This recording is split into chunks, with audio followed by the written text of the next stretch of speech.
Assalamu alaikum. Thank you everyone for joining our today's session. Dr. Saab, so you can start when you're ready, sir. Okay.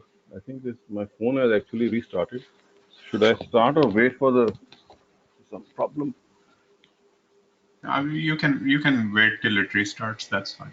Okay, just about a. So It has just restarted again. I don't know why. you're on though. Thank you. Okay, just give me a couple of minutes, maybe 2 minutes. I'm just going to put my session on Facebook Live.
So can we start? I think there's a problem with the phone Yes, sir. You restarting can. again.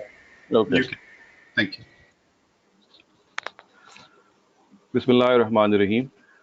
My dear participants, as is our custom, we shall begin with the moral value and then go on to some of the major misconceptions that we have generally come across in current times. The moral value which I have selected today perhaps can be regarded as the basic of all human moral values, and that is truthfulness, to speak the truth, nothing but the truth, and always speak the truth. Now, it's easier said than done, of course. We have everyday incidents, everyday situations in which all of us, whenever we introspect before going to bed at night each day, uh, if we make a bare analysis and a very strict analysis of what we have done the whole day, we may find out that there are a number of instances in which we were perhaps not speaking the truth the way it should have been spoken.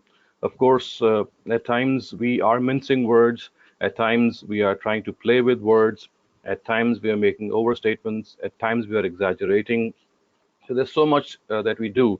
And this is one area in which we really need to work hard because at times we don't realize that we're not speaking the truth. And things that which come out of our mouth, they are unverified at times. And then, of course, they also are a means of demeaning others. So speaking what the truth is an age-old maxim. It's just something which all of us agree. But the situation, as you all know, is that all of us need this pep talk, this motivation every day. That the next day that dawns upon us, we will be even more careful in our speech, in our conversation. And if we have these everyday examples in which we actually end up making so many mistakes and not speaking the truth. If I give you some examples, the most common would be perhaps gossip. Gossip is something which each of us does, or it's hardly an exception whenever we sit and talk. There are so many things that we talk about which we know that they are not verified. They are just matters of hearsay, and they are being narrated to us, and without any further verification, we start to narrate them to others as well. And this is something which is really has become a fashion, and such is the all-pervasive nature of this type of speech that we don't even realize that we are doing something which is very, very wrong. I must quote the Prophet Muhammad sallallahu alaihi wasallam was saying once when he said that kafa bil mare kaziban an yuhaddisa bikulli ma sami'a, which means that it is sufficient for a person to be called a liar if if he transmits everything which is narrated to him without any verification. So without any verification, without any further attestation, when we start to transmit information that we have received, of course we are doing something which is very, very morally wrong. Other forms of speaking or lying are very common as well. We lie on oaths. There are so many testimonies, there are so many testaments in which we actually have to give a witness in courts. And there are so many cases in which to save a life or maybe to save some financial standings or some funds or some other things, we are at times lying. And let me also tell you that at times lying becomes a compulsive habit. We become obsessively involved in lying, and without even realizing, we are just into this game. And why I call this to be the root cause of all the evils, and to speak the truth as the foundation of every goodness or every virtue. And I think that's very simple to detect because in order to maintain our status, in order to be a person who has lied to someone, we have to invent so many other lies. We have to go to so many other extremes and do so many other bad things in order to preserve what we had told under oath, maybe. So, truthfulness, my dear viewers, is one of the most important traits, and the Quran has made it unequivocally clear when it says, "Ya ayyuhallazina amanu taqullaha wa qulu qawlan sadida," which says that, "Oh, you who believe, believers, ittaqullah, fear God, ya ayyuhallazina amanu taqullaha wa qulu qawlan sadida, and speak what the truth is in a very straight way." You have to be truthful come what may. You must not think that people will get angry or people will get annoyed at speaking the truth because truth is something which is superior to every relationship that we have. We can anger our fathers, we can anger our mothers or our children or our near kins, but if this is something that we are doing at the expense of the truth, then we must do, because truth is something which is far superior. It's basically a representation of the Almighty Himself, because He is the entire truth. So, whatever we think to be the truth, we have to bear witness to it. And as the Quran has said, that we have to bear witness to justice and what the truth is, even if it goes against us. And the word of the Quran are, وَلَوْ عَلَىٰ أَنفُسِكُمْ أَوِ الْوَالِدَيْنِ. Even if it is against your parents, even if it is against your children, even if it is against your spouse, even if it is against your children, even if it goes against us and it goes against the Almighty Himself, our mouth is going to be weighed. And that is why we need to understand that each and every. Hello? Hello? We're Is it having okay? some signal issues. We can hear you now. We lost you in the middle. Okay. So the most important thing, as I said, is that we have to be we have to uphold veracity and truthfulness. And of course, it's difficult in these times to be honest and to be truthful. But then that is a real test. That is the real trial that we are all facing. And how truthful we are, I have developed a small questionnaire regarding the veracity level, the truthfulness level that each one of us has at the moment now. And any one of you who wishes to attempt those MCQs are very welcome. I can email that sample to you and also the solution, and it will give you a small indication of how the value of truthfulness is found in our nature. How far are we truthful? Is it just that we are boasting of truthfulness, or are we really truthful when the crunch time comes? And when I say the crunch time, my dear participants, it is the crunch time which is really a test for us, because it is in these situations that we are required to speak the truth, come what may. We have to think that truth is the ultimate thing, and nothing is superior to the truth. And such is the nature of this truth that if we study history, that people have given their lives for the cause of truth. Let me just briefly allude to the famous event and incident in history, in scientific history.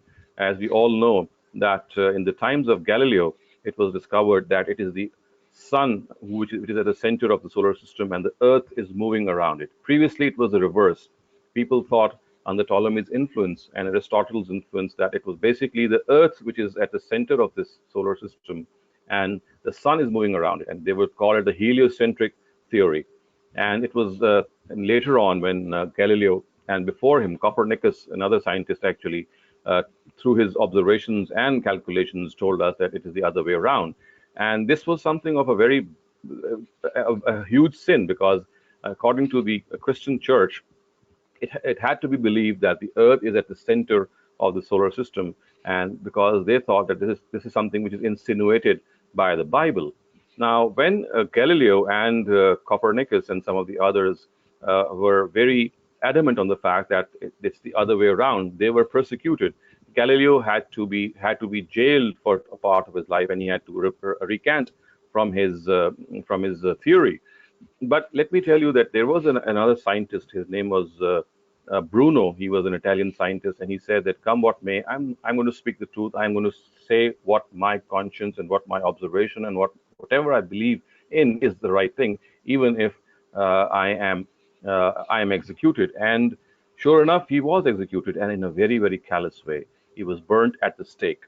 So this event happened in the 17th century when Bruno, a scientist from Italy, insisted that, as per science, it is the Earth which revolves around the sun and not the reverse. And therefore, my dear participants, when he embraced martyrdom, as I would say, he was a very little known person. Of course, he was known through his science, but just recently, some decades ago, people have started to celebrate the day when he was executed or burnt at the stake because he was the person who actually revived this faith in the truth. And it said whether it's a scientific truth, whether it's a moral truth, whether it's any type of truth, people must uphold them even if they have to give up their lives. And also, my dear participants and my dear viewers, you must have heard of our own Prophet sallallahu alaihi wasallam being spoken of as Sadiq and Amin. And you know what? It was not just the Muslims who would call him Sadiq and Amin. His most gravest of enemies among the Quraysh would call him Sadiq. And Sadiq, of course, is mean a person who is extremely truthful. And Amin is a person who can be trusted. So his gravest enemies, his staunchest enemies, called him a truthful person. And there can be a no better a praise than by your enemy. If your enemy praises you, this means that this quality really exists in you. And there are so many incidents in the life of the Prophet Muhammad himself and some of the other prophets before him, as well as the righteous people who followed after our prophets, that we can really get inspired the way they spoke the truth and the way they upheld the truth, come what may, and they even gave up their lives if it mattered to uphold the cause of truth. And in recent times, a couple of centuries ago, we know that Abraham Lincoln, one of the founding fathers and one of the not the founding father, but one of the person who was responsible for slave emancipation in the United States. He was the person actually who was called Honest Abe. His pet name was Honest Abe, and that meant that he's a person who embodies honesty and truthfulness. So there are real time examples in which we find truthfulness, honesty all around us, and it's just a question of tuning our eyes and ears towards these incidents because every now and then in our newspapers, in our social media, in so many other forms of news, we find that there are people who have who have taken upon themselves to speak the truth, come what may, and also give this message to their next generation that there is no bigger of value than speaking the truth. And this is something, my dear participants, that we really need to understand and try to communicate it to our younger generation. All of us at this juncture of time, of course, have a very, very heavy responsibility of communicating our views and our thoughts, especially uprightness and morality, to our younger children. And if we are upright and if we are truthful in our dealings, in our what we say, in our commitments, if we are men of our words, if we abide by our promises, if whenever we speak whenever we speak the truth. Of course, this is something which will always be noticed by our children, and hence they will be affected and they will be moved, and obviously they will be led to speak the truth as well. So just don't think that it is ourselves who need this. Our own children, our own environment, on which we have our influence, they also need this truthfulness around themselves. And you see, we need to understand that at times human beings become so naive and they become so foolish that when they start lying, they go to such extent as let me give you a couple of examples. For example, they go to the extent that they would concoct narratives in the name of the Prophet Muhammad sallallahu alaihi wasallam. We know that there was a time in history when many hadiths, many narratives were fabricated. They were untruthful ascriptions of facts towards the Prophet because they thought that if they concoct and fabricate whatever they think is right and then ascribe it to the Prophet, whatever they say would gain a lot of weight in the eyes of the people. So people, in their intent, went as far as to lie in the name of the Prophet, and they started to invent narratives only to uh, provide more emphasis and stress in what they are saying. Of course, this can tell us that how far a human being can go and how far righteousness can deceive him. So they think that they were righteous in doing so because when they were doing so, the intent that they had was that perhaps what they are doing is right, and the only thing is that if they would say it from their own selves, it would not carry that much weight. But when they would ascribe a particular saying to the Prophet, especially sayings regarding the blessings of various acts that we do, they thought that it would earn them a lot of stress and emphasis. And a step ahead, my dear participants, to this is that people started to invent other deities and gods beside the real God. And we know that shirk or polytheism is a lie, is a fabrication. And the Quran calls it iftara Allah. It's a fabrication, a falsehood on God. So on the one hand, people went as far as to invent narratives in the name of the Prophet, and on the other, they went on to invent other gods about which they had no proof.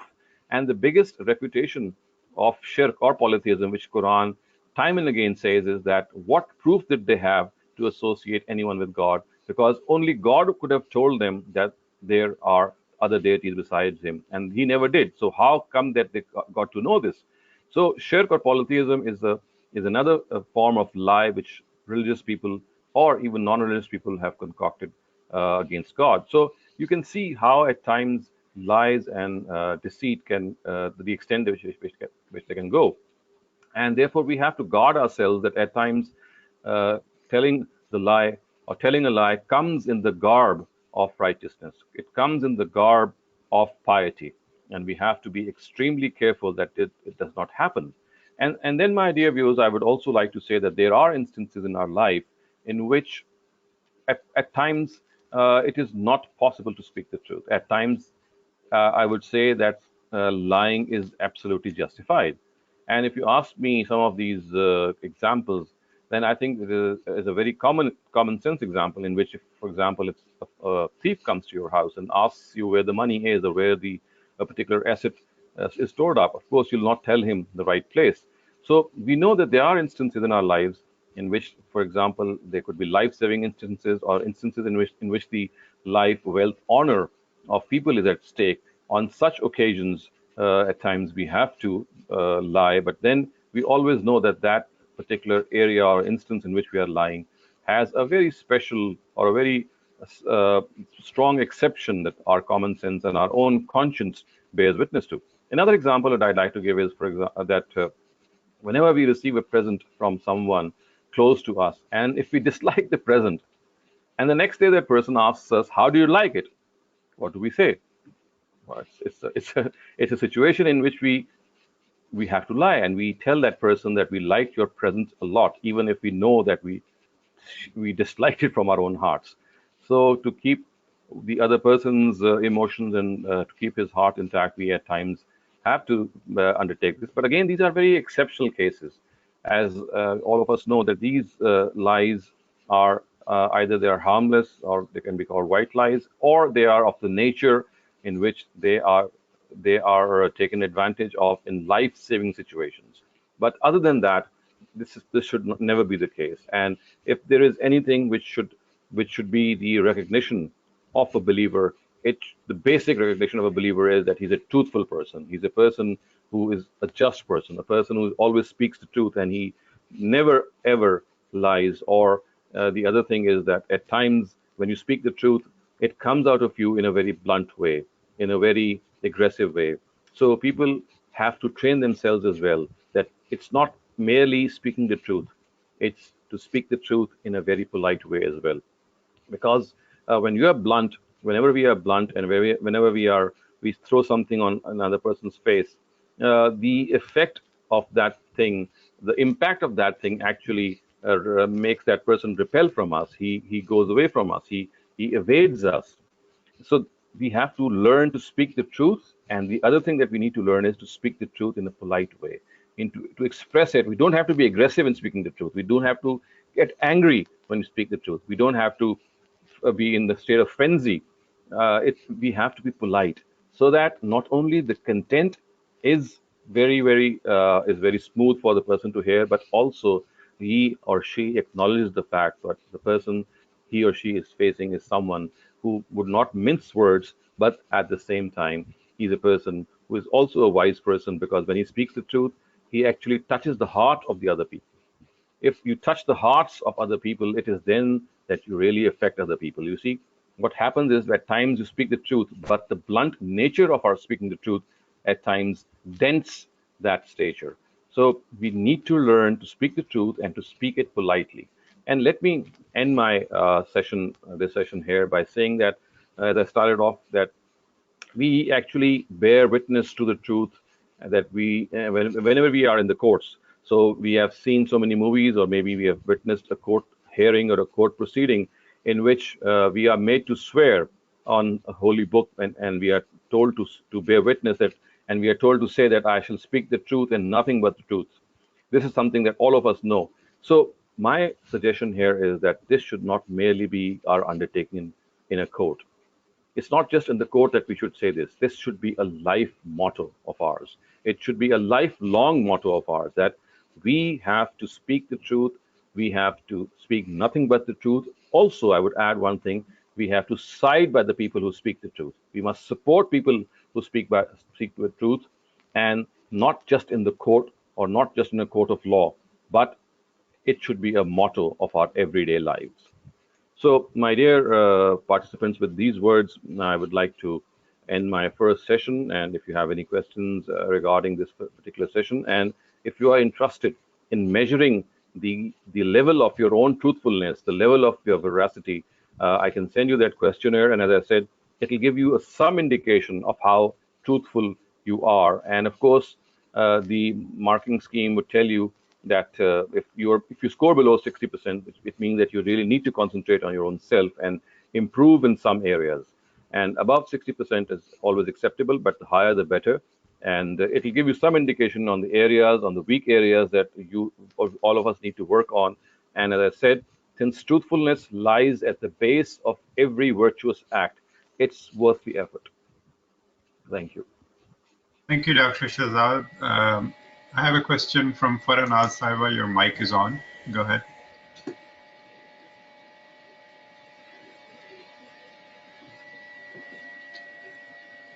Can you hear me, Faranaz?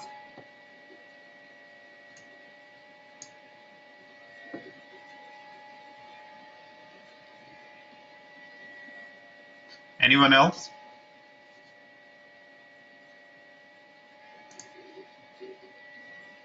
Your mic is on, Yasin.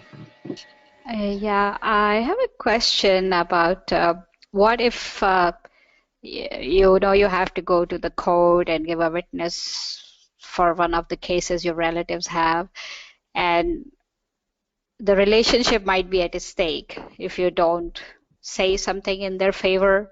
You know, it could be one of your relatives and their marriage might break if you don't support them. So what are we supposed to do? Like, we know what we are saying is not true, but we are in a circumstance where we are trying to save the relationship of someone very close to us, and we go and we do that misstatement just to save that relationship. Is that right, or should we still go with the truth and just bear the consequences? As I said, there are exceptions.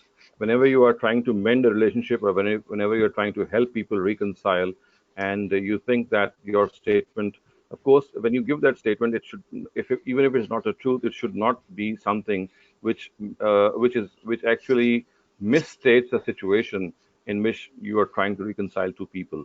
So if you're telling a lie in order to reconcile two people, you have to justify that thing before the Almighty and before, of course, your own conscience.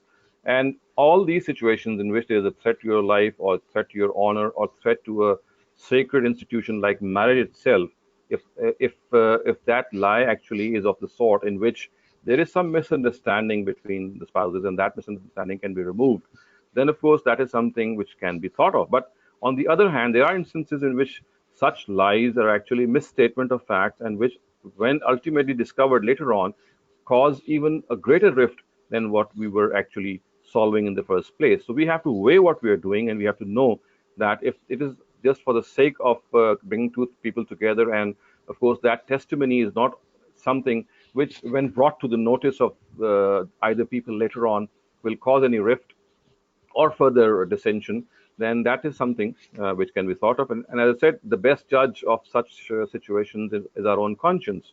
And if our own conscience tells us that this is something which we are doing to save a relationship, and ultimately it'll mend itself, then this can be warranted. But as I said, there are situations, there are case-to-case scenarios in which we just cannot make a rule of thumb and say that we can lie here and not lie there.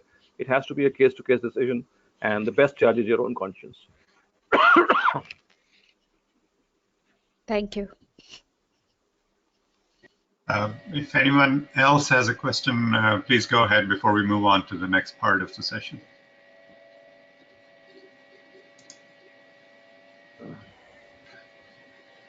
Go ahead, Dr. Sab.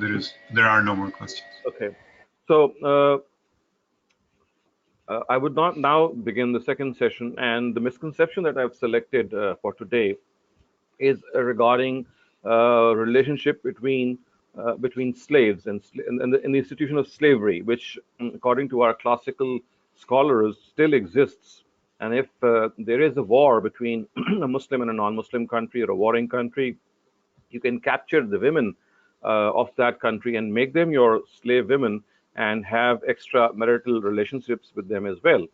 And this is so rampant, and it's such a all-pervasive thought, that let me narrate to you a very an incident which took place in my life when I was studying in my university about 30 years ago.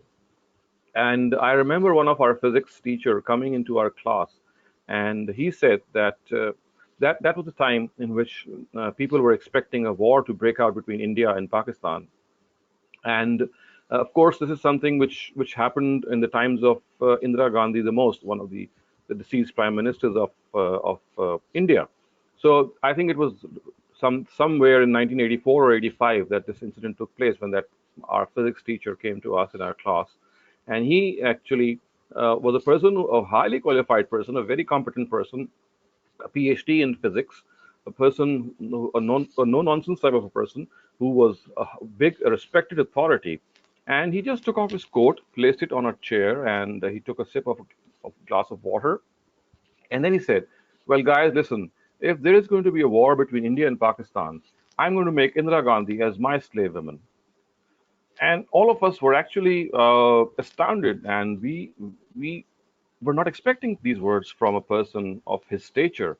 He, a physics professor, authority in physics, saying that he'll make Indira Gandhi to be his slave lady. It really astounded all of us, but it again shows that how far this psyche is found in men, and that they think that if there is going to be a war, and if they are able to catch slave women from the opposite warring country, then they can have extramarital relations with them. And I have seen other gentlemen in our society, they have these extramarital relations with their maids that they keep in their houses for their children or their babysitters, actually. And they have relationships with them. And then they justify them by saying that these are their slave maidens. And Islam has actually given sanction to slavery. And we know that the Prophet Muhammad ﷺ himself had a slave lady, and her name was Maria the Copt, or Maria Kiptia.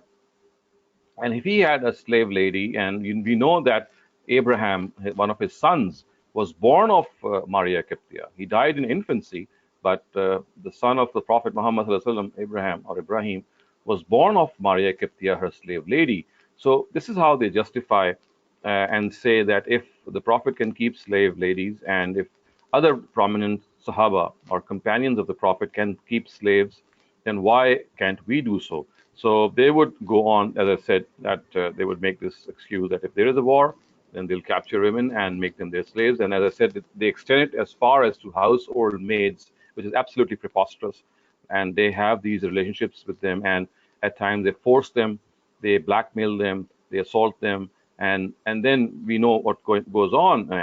And when especially the name of religion is used, that is the way, that is the area in which we, all of us, feel so ashamed and so put off that a person can do an evil thing, but when he justifies it wrong by using religion, then that is an area that needs to be clarified to all people, that Islam has no concern with this. But this is a very simplistic answer that I've given. I'd like to explain more, because we know that slavery in the times of the Prophet Muhammad ﷺ, and previous to him, we find slavery to be rampant in all parts of the world.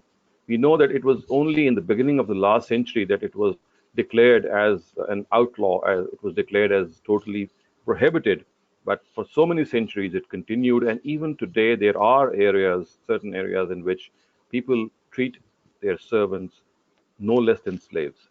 So therefore, this psyche, although it has been amended, has been rectified, but it still exists. But we know we have got to go to the root cause, that why is this mentality still existing, and why is it that people actually depend and deduce their reasoning from the Quran itself and from the lives of these great people as the prophets of God. In the Torah, the Old Testament, we know that slaves are found, and they had to be liberated after every 7 years. And this manumission was one in which a slave was allowed to take whatever he wanted, and then, of course, he was free to go. So this is something which was found. Slavery was something which was part and parcel of societies existing or pre-existing the times of the Prophet. So it was not that Islam invented slavery. Islam actually inherited slavery. It inherited the society in which there were thousands of and scores of slave men and slave women found in the houses of people who later became the Sahaba. So this was something which Islam wanted to amend, and this is something which it did amend, but it took it about 20 years or maybe around about that time to fully regard it as to be an outlawed practice, because it was so deeply rooted in the Arab society that a single directive of prohibition would perhaps have been counterproductive. And if slave women and slave men would have been freed by a single order of emancipation, such was the immoral nature of women who would be slave ladies in the houses of many people, that they would have become prostitutes and would have opened up prostitute houses there. And we know that this practice was rampant in the times of the Prophet as well. And men, basically, who were slaves, would have become a big economic burden to the society, because mostly they had no skill to work in the society.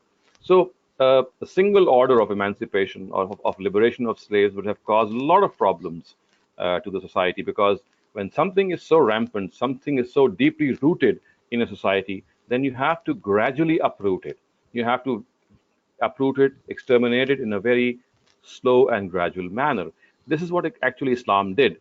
Initially, it appealed to so many people and said, Fakku Rakaba, which means liberate the necks, just let people go free.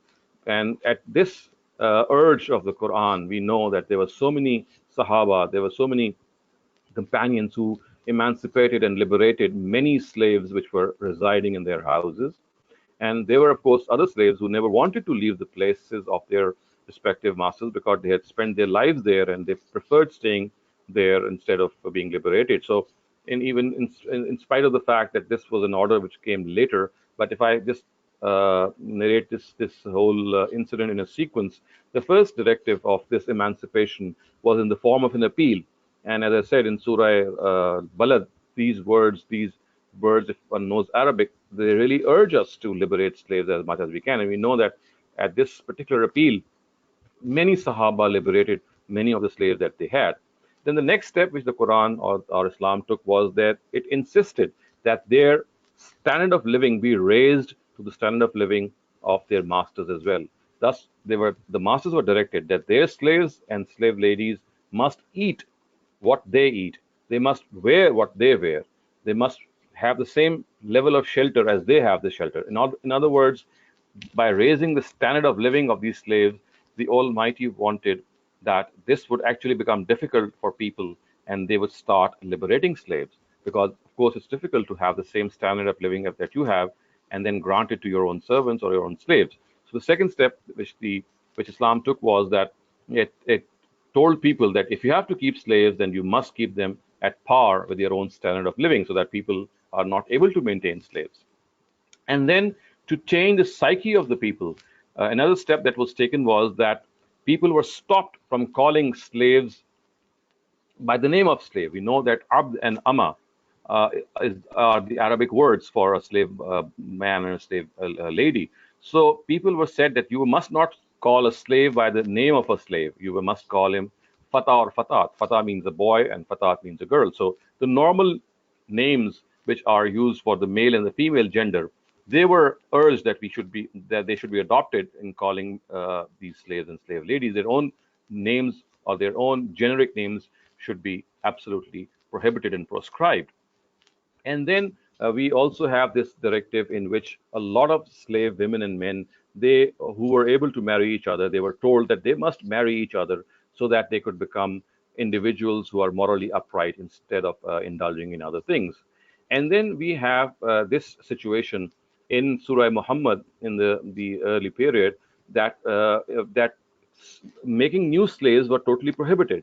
So in the time of the Battle of Badr, it was this verse was revealed in Surah Muhammad, which said that imma mannam ba'du imma fida, that you have to, whenever you capture prisoners of war, you have to free them, whether on ransom or without ransom. You cannot enslave them. You just cannot make them your slaves. So very earlier on, the process of making new slaves was also stopped in Surah Muhammad when people were urged that they cannot make these prisoners of war, these POWs, to be slaves. And then further step that was taken in this regard was that a lot of punishments which were given to Muslims. So the one of the punishments, and many of these punishments, the option was that they had to free a slave if they had to atone for a certain sin. So this again gave a big impetus regarding the emancipation of slavery.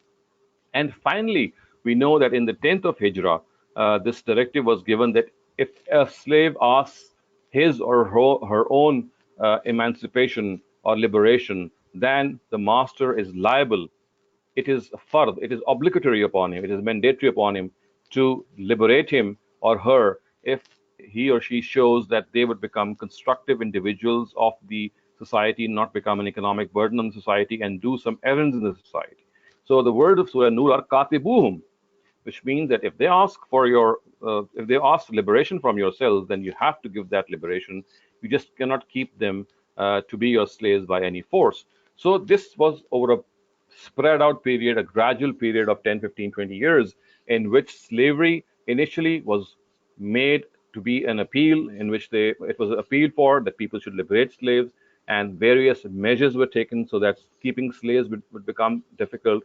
And ultimately, when people slowly got used to these directives, the final nail in the coffin was also done by actually telling all the people that if their slaves wanted to be liberated on the condition that they will become constructive individuals in the society, then there's no reason that they should stop them. Then it's obligatory upon them to liberate them.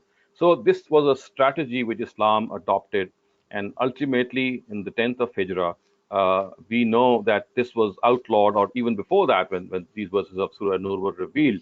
But again, this took about 18 or 20 years. And during this period, slavery was protected. And as we know that there are various verses of the Quran in which it is said, "Illa ma malakat aymanukum," which means except for what your right hand possesses, and this is a reference to slave women. So this was a time or 18 or 20 year period in which slavery was given protection because it was slowly being eradicated. And the misconception which has arisen that slavery still exists is that people actually adduce slavery from these verses, which were basically temporary verses. These verses temporarily allowed or sanctioned slavery for that middle period in which it was gradually being eradicated. So you can also see here that the reason for this misconception is that people, instead of placing those verses in context, they took them out of the context and thought that if certain verses speak of slave women, then they are still operational today. Whereas if we know this whole scenario, we know that during this period in which slavery was gradually outlawed, it was gradually prohibited, sanction was given to it, or protection was given to that institution, because unless that final directive of total emancipation was revealed, before that, it was just a matter of appeal in which people were basically urged to stop it and give it up as far as possible. So you can clearly see, my dear participants, that Islam actually capped this institution of slavery by this two-pronged strategy. On the one hand, it stopped new slaves from coming into being, and one of the greatest sources of these slaves was of these wars. So when these wars took place, a lot of people who were captured would be taken as slaves. So in the very first phase, in the very first war, which was the Battle of Badr, which took place, it was told to the Muslims that they cannot keep these prisoners of war as slaves. They have to liberate them either through ransom or without ransom. So in this way, Islam actually stopped Muslims from making new slaves. And as far as the existing battery of slaves were concerned, a gradual methodology was adopted. And during this gradual methodology, slavery was actually protected until that last final directive arrived. And verses which actually protects slavery during this interim period have been taken to be the verses which actually sanction slavery. And it is from here that this misconception has arisen, and it is from here that we need to understand that this grave misperception has arisen. And before I end this talk, so that you can have your question session, I'd also like to explain why the Prophet Muhammad did not liberate his slave lady Maria Kiptia. She was a gift from the king of Egypt, Makaukus, we know, and she was sent to him as a gift. And the Prophet took her as a slave lady and kept her with him. And the reason that he did not liberate her was, of course, because it was in that interim period in which slavery was still allowed. So he needed to set an example for people who were still keeping slave women in their homes as to how to treat them. And if you study history and establish history, you'll find out that Maria the Copt, or Maria Kiptia, was treated no less than a wife by the Prophet himself. And the manner in which he treated her set an example for all those people who, in that interim period, kept slaves, so that they could follow the example of the Prophet and see that if in this period, which is of course a temporary period, they are still keeping someone as their slave lady, then this is how she should be treated. So the Prophet actually treated her in such an affectionate manner. You can study history and find out how things developed in those times, and you can clearly see how the Prophet went about this. But the exemplary way in which the Prophet did so set an example for those people who, in that temporary period, still were among those who actually kept slaves. But once that Mukatabat directive was given in the final stages in Surah Nur, it was revealed in Surah Nur, then it had become mandatory upon all Muslims for every slave woman or man who would ask for his or her own emancipation and liberation, and also guarantee that he or she will not become either an immoral person or a person who would become an economic burden for the society. It was mandatory upon them to set them free. So you can see that how wisely Islam took care of this institution of slavery, protecting it for an intermediate time so that people could gradually get used to it until it could be eradicated. And then, after this gradual measure, it gave this final directive. So, and I have also explained the reason that this misconception has arisen, because people take those temporary directives to be the permanent directives, and then they actually deduce slavery from those verses of the Quran which were actually meant for that interim period. And as I said, that the reason for which the Prophet Muhammad himself kept a slave lady was that he wanted to set an example in that interim period for Muslims vis-a-vis how to treat slave ladies. And So these are some of the important points and important aspects that need to be kept in consideration, and it needs to be understood that slavery is something which was abolished during the lifetime of the Prophet himself. So what to speak of later times? It was in his lifetime that it was abolished, and hence no one can today say that on the basis of some directives of the Quran, we can still have relations with slaves. And as I said, as far as war is concerned, Surah Muhammad had made it amply clear that no prisoner of war could be kept as a slave. They had to be liberated. You see, the words are imma mannam bardu wa imma fida'an. So they had to be liberated either through a fidya or a ransom or without ransom, totally set free without any commission or without any remuneration. So this is how Islam shut the doors of slavery. But as I said, because this phenomena was so deeply rooted in this Islamic society or this Jahiliyyah society of those times, that it had to be done in a very gradual way. It had to be done in a very, very slow way so that people could slowly and surely become used to it. So this is the explanation that I have understood from my own teachers and from the teachers of my teachers through their works, the way they have explained it, and I feel really refreshed and very satisfied when I divulge this information to my dear participants that, Alhamdulillah, the religion of Islam, the stigma that people cast on this religion, they stand cleared if we go deeper down into various directives and find out what the truth is. So if we have time for some more misconceptions, maybe I can discuss. Otherwise, I think we can devote these last 10 or 15 minutes to your questions. Thank you, Dr. Shehzad. Farana Saiba, if you still have a question, please go ahead. Your mic is open. And if for any reason we're unable to hear you because of any difficulty, you can type it up as well. Go ahead.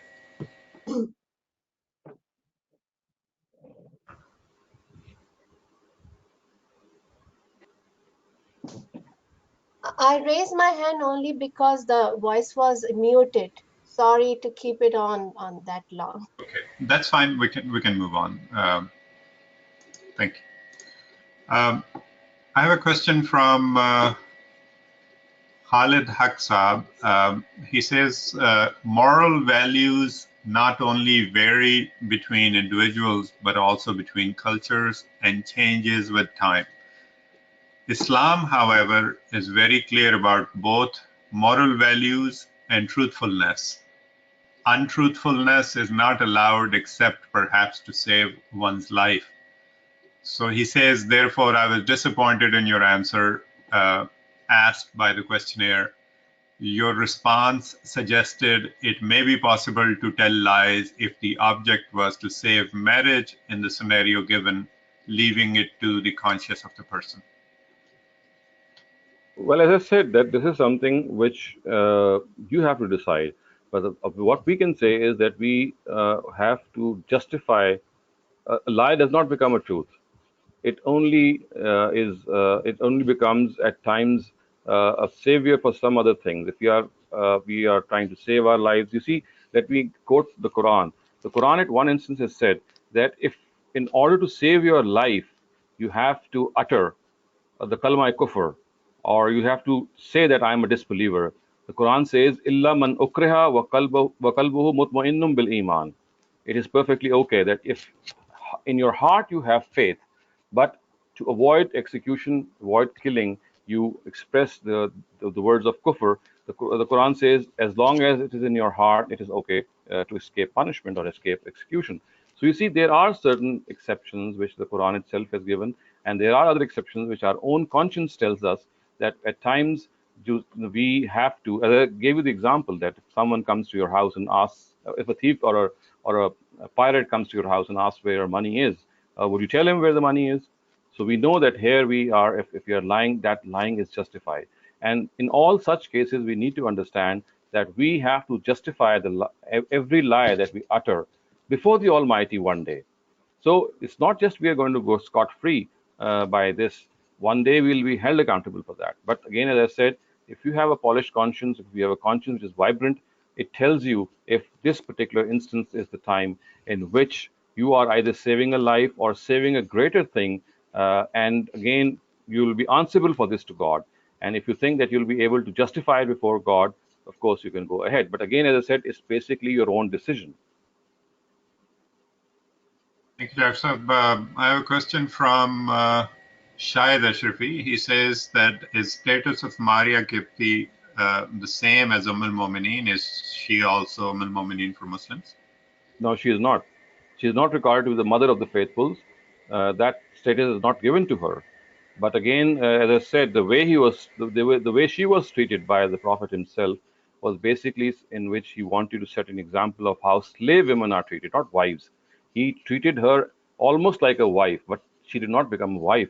Her status could not have become a wife because it was not a case of marriage. The marriage never took place. So she cannot be regarded as the mother of the faithfuls. Thank you. Tosif Josab, your mic is open. Go ahead and unmute it and ask your question, please. My question on